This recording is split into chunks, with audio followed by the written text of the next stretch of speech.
the introduction. Make sure I get your intro going. Okay, Alexia Giorgio, I'm so privileged to announce her as a keynote speaker. She's the founder of Knoxville Happiness Coalition. She's an adjunct professor at UTK and also a leadership coach. And she is a published author recognized at multiple national conferences this year alone. She has two books, and she is a girl about town, traveling to tell us about them. So I'm so honored to be able to bring her up on stage and have her impart some wisdom for you. Thank you so much. How are we doing today? Okay. So today we're going to talk about happiness. This is not your normal motivational talk. This is what I went through, this is what helped me, and woo, look at me now. It is, I am suffering. I'm going through something called menopause. And just when I thought it would get better when I was past menopause, I started having chronic pain. So 1 in 6 people have chronic pain. 1 in 5 people have mental health issues. There's all kinds of physical issues. There's uncertainty. Can we be happy? I have lived experience. I can tell you yes. Happiness is a science, it's a skill, it's a choice, it's an emotion. I want you to scale your happiness right now. 1 is I'm not happy. 5, like in this moment, how do you feel? 5 is, I'm kind of content. And 10 is I'm extremely happy. And we're going to scale ourselves in about half an hour and see how we're doing because we're going to have some interaction. Why happiness at work?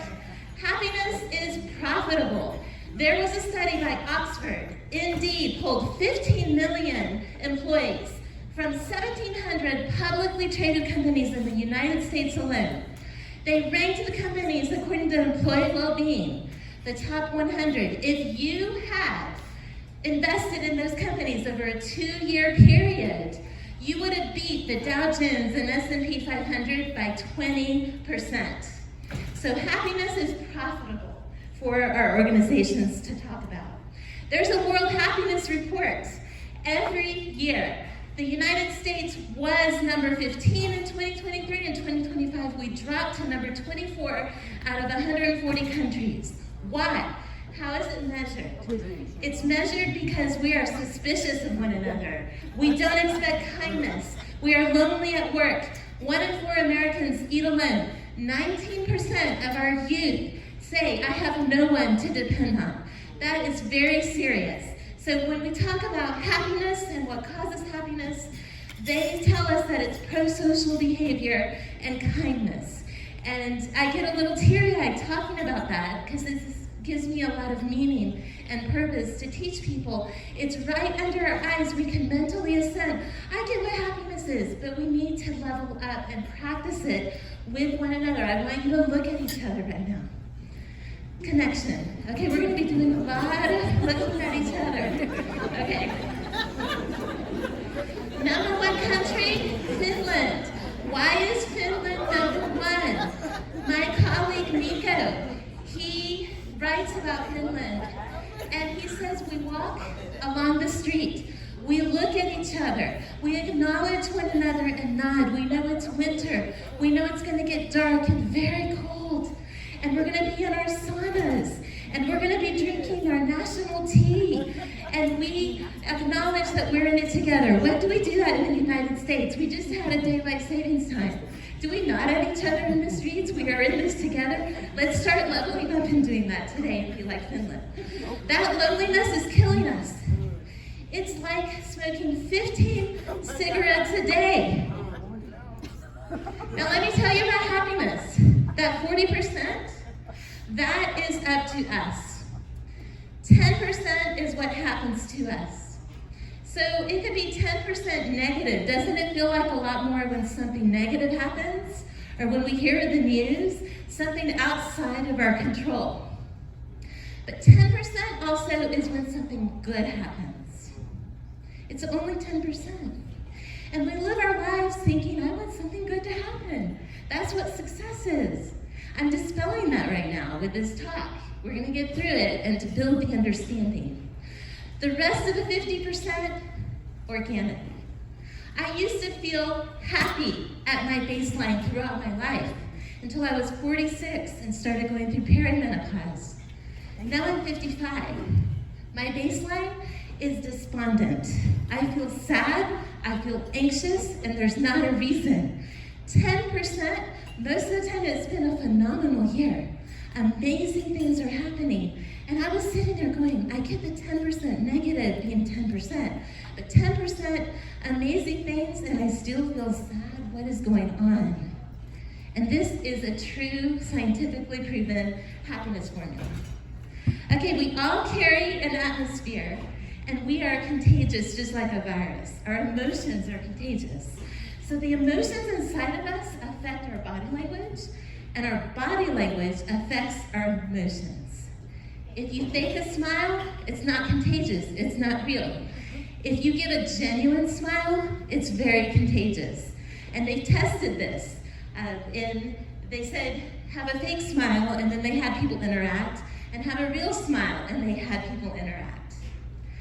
12% is body language, how we're communicating and carrying that atmosphere. Our actions really do speak louder than words. So my hands are full, but palms up and waving. And wave with your hand, yeah, that shows friend, right there. That is happiness, that is safety. And this emotional contagion, right now I'm the most powerful woman in the room. Let me enjoy it. Because 55 plus, we are the invisible women, 70% according to GrassNet. And so my emotion is affecting you. But every day we're carrying this atmosphere in our respective space, and we're carrying that leadership. Okay, so I want you to fill in the blank. I will be happy when. We are really bad predictors of what causes happiness. At Yale, they surveyed students who were interviewing for their first job. And they said, how will you feel if you get the job? How happy will you, how sad will you be if you don't get the job? And they rated it. It's called effective forecasting. And when they got the job or didn't get the job, they were pulled. And it wasn't so bad when they didn't get the job. They were looking at other opportunities. And it wasn't so happy when they got the job, because we get used to our jobs. Success is fueled by happiness. We set goals and we think we're going to be happy when we achieve those goals. Those goals get disrupted. 10 years ago, my late father died from Lewy body's dementia. I was a caretaker with my mother. All my goals got disrupted. Later, my mom, stage 4 lung cancer right before the pandemic. She's doing great. She's kicking in aqua class right now at Forrest Sanders. So, life happens, goals get disrupted, so we need to focus on the 40%. We have a reference point for happiness. When I get the car, when I get the house, and then we get the phone. We want the latest. We want a bigger house, a nicer car. We think that having a Mercedes is success. And I could tell you about my trip to Oaxaca, or I could tell you the story behind this car and me sitting in that car. Not my car, by the way. We're more likable when we share experiences because of the social bonding. And social experiences, when rated by people, bring more happiness than purchases. And we get jealous of one another when we're talking about purchases. So in Oaxaca, there's 30 Michelin star restaurants. They're not the best rated in town because when you have street food and food in the market, it's 60% indigenous population. They're making the real thing. There's no farm to table, it just is. They're getting everything off the ground and cooking for you. And it's just a phenomenal, elevated place to have a culinary journey. So this Mercedes, it was my mom's car. This is who I really am. This is me. I expected life to continue how it was continuing, doing boot camp at 46 years old. And then all of a sudden my body changed and I put on weight and people said, we don't recognize you anymore. It was just a rapid change that happened. That's my Prius C 2015. I love it, I'm happy in it, I'm content, I don't have a car payment.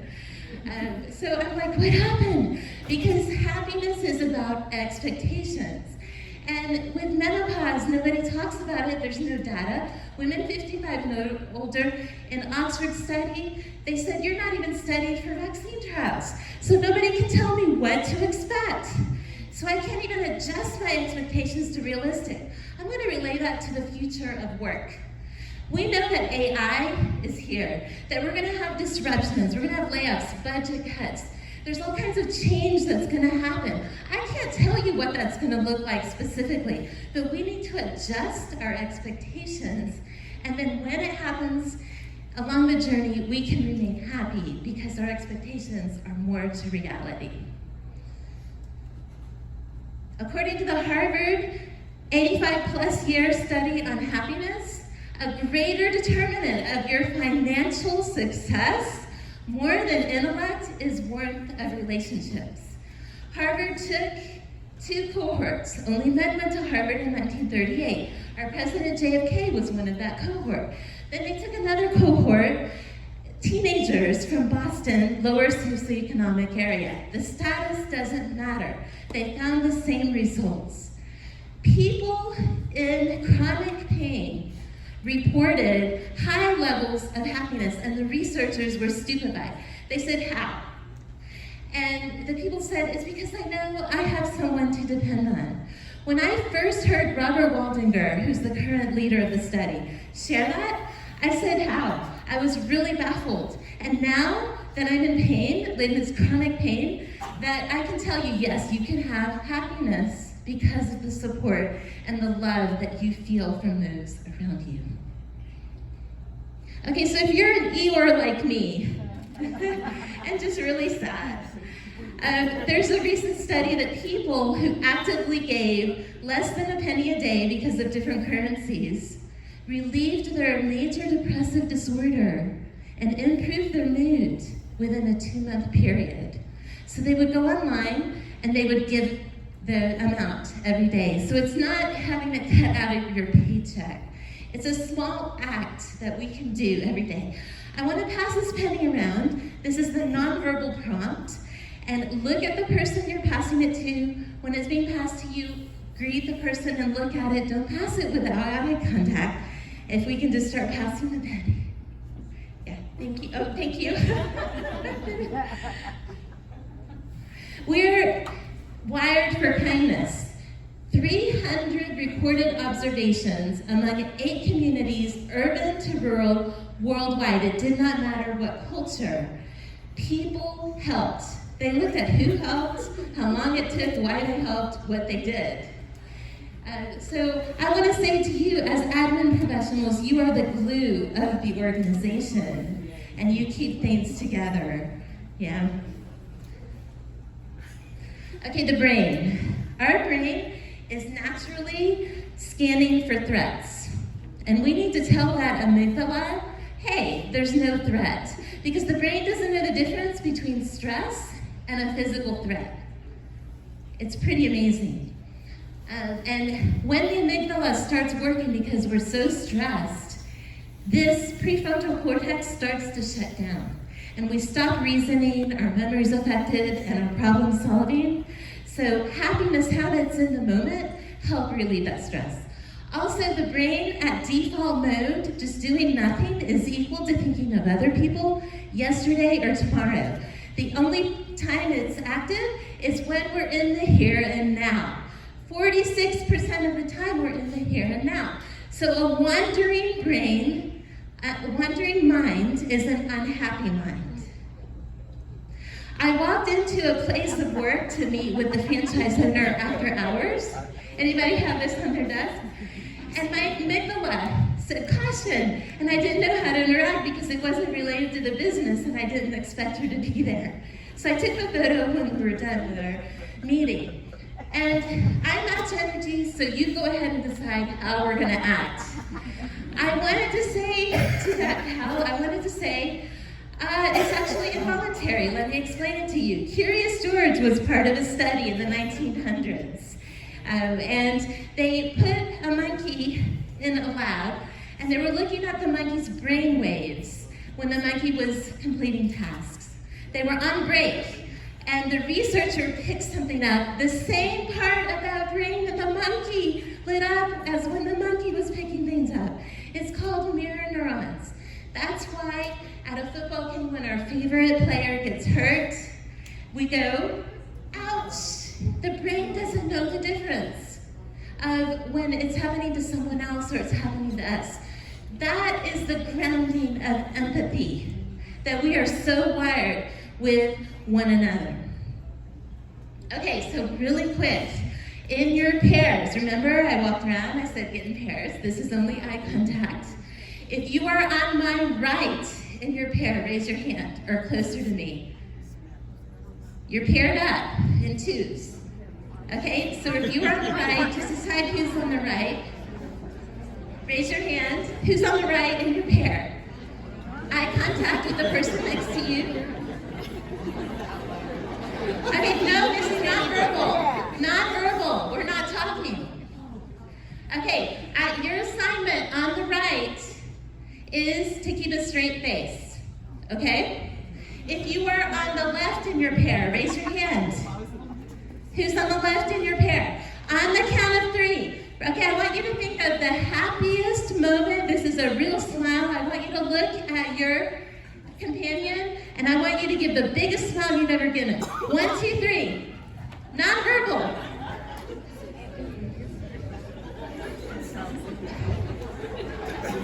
Okay, we didn't last very long, right? We started laughing, and that's because it's involuntary. We are wired for empathy. So we just got our dose. Dopamine. When we set goals, we get motivation. We also need at least 10 minutes of sunlight every day.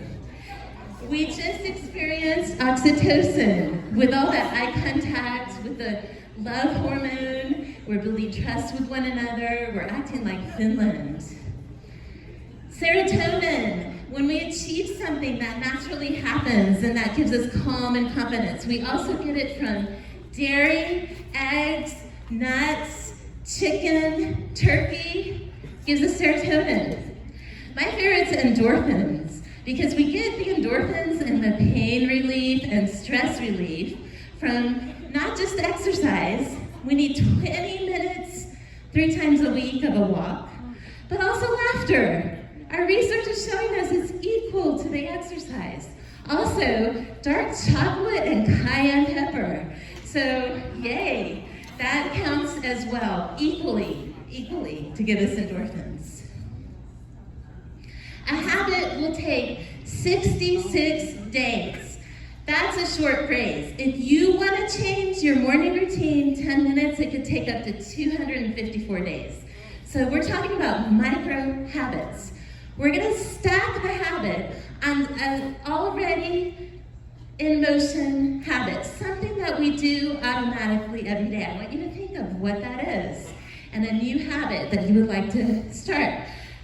There's already wiring that's happening in the brain. There's natural built-in cues. Naturally integrated is why we're going to stack it on something that we just don't think when we're doing it. Okay, so it could be gratitude while we're washing our hands, positive affirmations while we're looking in the mirror, or laughter while we're cooking. My mother, I walk into her house and she has Greek music on and she is dancing in the kitchen while she's cooking. She does that in my brother's kitchen when she visits him. So get back in your pairs. I'm only going to give you a minute each. And what came to your mind? You're not having a conversation. You're just going to say, this is what I'm thinking. Now, you can change your mind later. You're going to develop it as you think about this. But I want to tell you more about happiness. And then I'm going to ask for 2 people to share. You're going to have your Donahue moment when you have the microphone and you get to speak. So decide who's going to go first. And you can choose one of these if you would like. Okay, so go. I'll tell you when to switch. 1 minute each.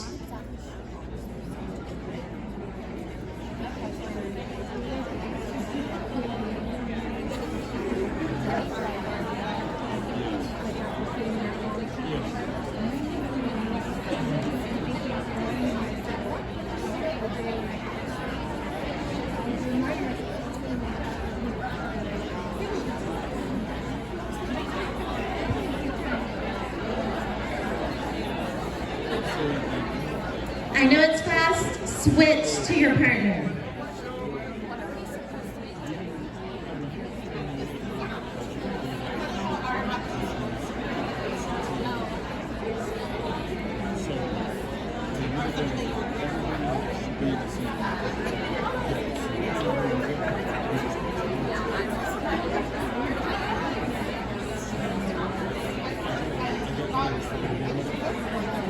Okay, we're going to start wrapping up. Who wants to volunteer to tell us? Because we need to level up together. There's such creativity when I ask this. Who? Raise your hand if you want to share. Where do we have a hand? Who's going to brave it? We have one up here in the front, and you were in the middle of the room. Who's the volunteer? Okay, there you go. Would you like to share what your habit was?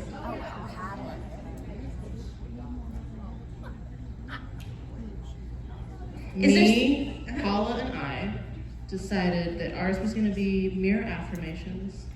Is that good? That's awesome. Perfect. Okay, so hold each other accountable. Say, how's your happiness habit going? Anyone else want to share? One more. We don't have to.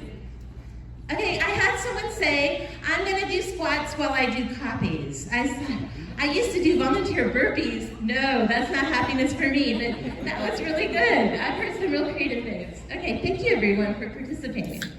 So I want to tell you about the 10% good that's happening to us that doesn't offset the 50% organic if you're like me. Not everybody's like me. And so it's called savoring. And we can prolong our happiness. Researchers said, think of a positive event, real or not real, in detail, and it increased the happiness in people. There's a functional MRI, and it can look at our emotions, and they can tell when the brain is lighting up. And it's called savoring. So next time something good happens, put a lozenge in your mouth and savor it. Think about the skills and the strengths that it took as a team, as a cohort. And if there's negativity, say, we're gonna put this lozenge in our mouth and only talk positive until the lozenge is gone. And then the brain is gonna light up with the dose, and then everybody's gonna start functioning better. Now, why is it easy for us to ruminate? Why did they say that to me? And then we repeat the negative over and over. So we need to train our brain to do it with the positives. We need breaks. Researchers had people have massages and listen to music with breaks and without breaks. People rated their happiness higher with breaks. That's why we'll see the streaming and they're giving commercials, because we adapt. We get used to things. Think about your first date and your relationship now, how you act around each other. Your first day at work and how you come to work now. We adapt. We need breaks. So look outside, look at nature. It calms us down. At least a minute every hour. Stretch, breathe. Scrolling doesn't count for that break. Now, this is reality. We are on social media. Researchers surveyed 300 South Koreans, and self-esteem was a determining factor as well as social support. So we need to work on our own self-image, how we talk to ourselves, how we see ourselves. And if that's intact, social comparison won't bother us. So it really isn't that person online, it's more about us. Vocalism is something that we default to when something negative happens. I'm a retired mental health therapist, and even in trauma work, we go back to that event and we add what is positive that was happening, and if you need to ask people, so we can balance that out in the brain. It's not all negative, and if we focus on it and give it too much power, then it's more than 10%. Okay, so this is my favorite part. Laughter does good like medicine. There are studies, entertainment, telling people jokes in the hospital, and it positively affected their mental health as well as physical health. We're realizing health is health. We can't separate it. Then we started studying intentional laughter with laughter yoga, and that's even more beneficial if you can just make yourself laugh. So sometimes things happening in the news is so ridiculous sounding, I'll just intentionally laugh. But I try not to do that in public. Okay. Singing and playing a musical instrument, it reduces cognitive decline. There's a brand new study. People 70 and over starting to play an instrument, starting to sing at that age. You're never too old. They reduced their risk of dementia by 30%. So I want you to participate with me. Now I want you to look at your neighbor and I want you to go, ha ha ha. Ha ha ha ha.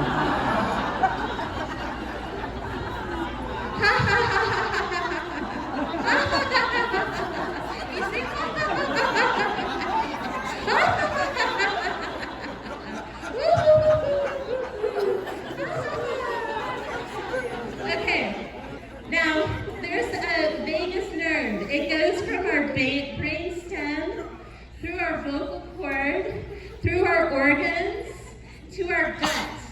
So think of all that. If you have any issues with any of that, we want to stimulate it. Mayo Clinic has a device that stimulates and you get it implanted here in the vocal cord. We don't need an implant. We can hum. Can everybody hum? Okay, can anybody sing? What about whistle? Can anybody whistle?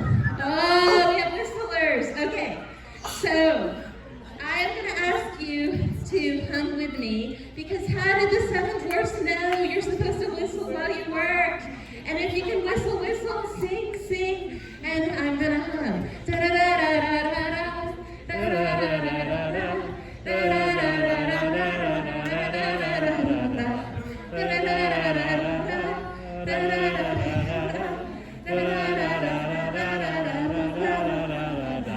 Now I want you to stand up, okay? Ha ha ha ha ha ha ha. Ha ha ha ha ha ha. Look at each other. Ha ha ha ha ha. Ha ha ha ha ha. Ha ha ha ha ha. Okay, dance and whistle and sing and laugh and hum.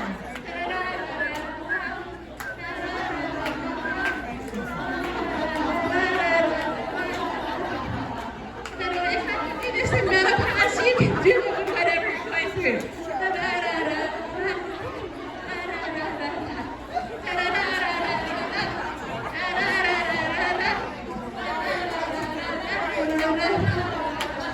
Okay, thank you, everybody. Thank you. Give yourself a round of applause. Okay. We just went to optimism. There were salespeople at MetLife in the 1980s. MetLife couldn't keep them because they kept getting discouraged. I'm out of breath. So they brought in Martin Sullivan. He trained the salespeople applicants who could not pass the sales test in optimism. They outperformed the new hires that could pass the sales test. So MetLife adjusted their hiring. Right now, we could conquer every single problem. Our brain is lit up. How can you implement what we just did in your everyday and practice your happiness? I want you to rate right now. How do you feel? Did you move the needle? How much did you move the needle? What happened? You got a dose. None of us did it alone, though. We did it together. Because it's all about our social connection. And now we have a shared experience. So I want to tell you about my lived experience. There's a test that we can take that looks at the calcification. And due to my age, the doctor wanted to do it. And the guidance is, if you're a 0, even if you have risk factors, no statin. But if you're a 1 to 99, they give you a statin.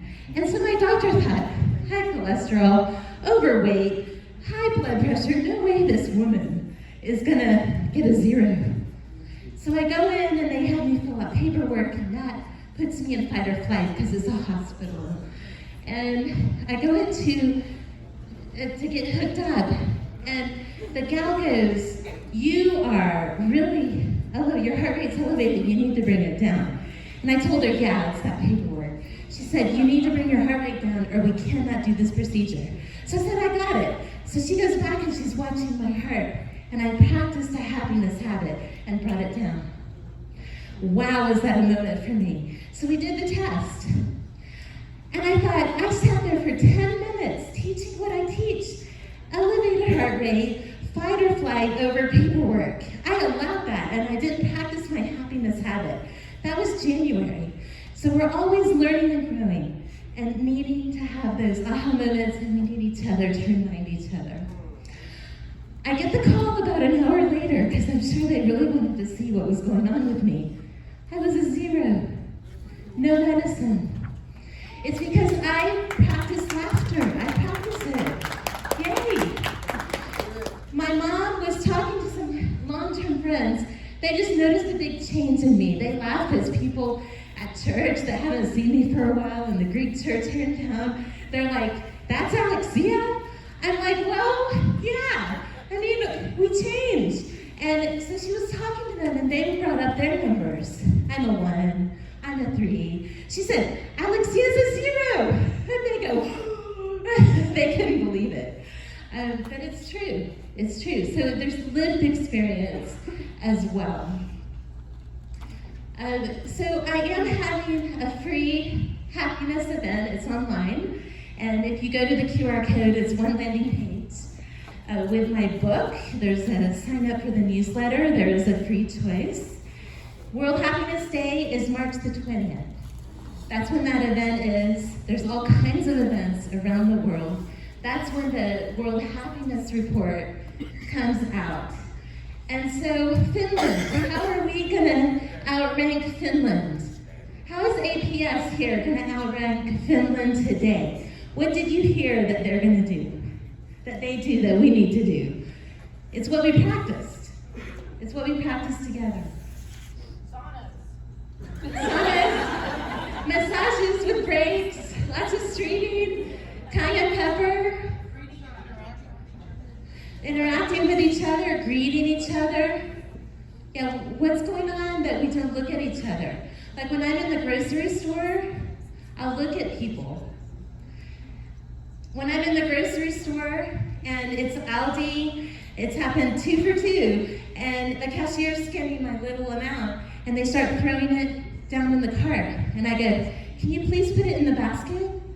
Thank you." And they just, because I'm an old woman and I seem entitled, I'm in pain, okay? We make assumptions and we judge. And so empathy says, "I don't know why she asked that. Look at her, she looks whoop-de-doo like in that Mercedes." That's not the reason why. And I say, "Thank you." And I'm looking at contact, "How's your day?" And no. Okay, not a knock on Aldi. I still go to Aldi. I love it. I understand them. They're very stressed. It's hard dealing with the public and smiling. Yeah, okay. So, do I have a few more minutes? Okay, I'm going to end with this. I promise you I'm going to close with it. Jason Sudeikis. I heard him talk. Ted Lasso is the character that he created. Ted Lasso had panic attacks. And we have the end of the season where he was outed publicly. And we come to the next season, and Ted Lasso says, "That? Oh, I'm relieved. I don't have to cover it anymore." And Jason Sudeikis, when he was speaking, he said, "I wrote it, I acted it, we're human, we have more in common than we realize." I was really moved because he said people from all the world contacted me and said, "I was having a similar situation. I don't have anyone I can talk to." So what is it that if we found that out about you today, that you're like, "I couldn't let people know that. They would think I'm weak." Just like menopause. Like I'm gonna have a hot flash, brain fog, and I'm still gonna stand up here? I'm not gonna bend over though. I'm telling people, I don't do that anymore. If you can pick that up or just leave it there. It looks really inconsiderate. So, and maybe talking to your doctor, talking to a therapist, getting a therapist to realize that we're human And it's good. It's good to get in that place. So thank you.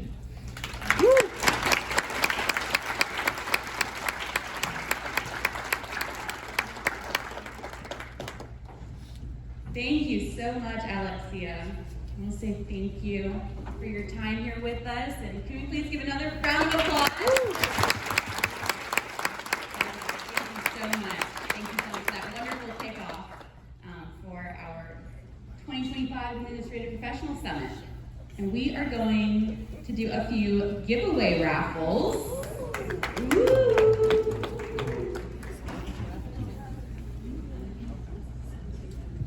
She's gone behind the curtain.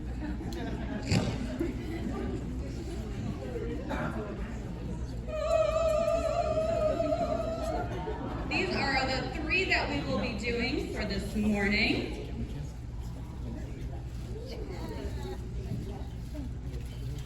We have a $50 Bliss gift card.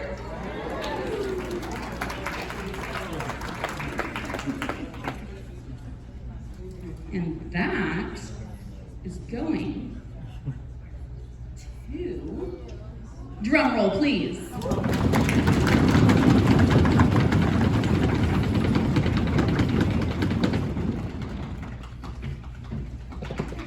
Angelina Turner.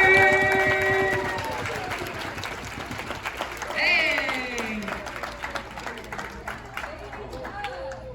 All right, next we have a Rocket Fizz gift basket, which is a local, old school candy shop, soda shop. And so give us a drum roll for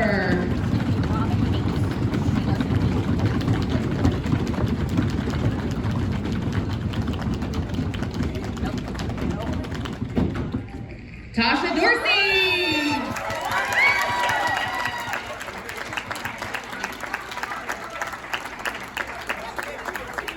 And last but not least for this morning, we have a gift basket from Cruise Farm Dairy.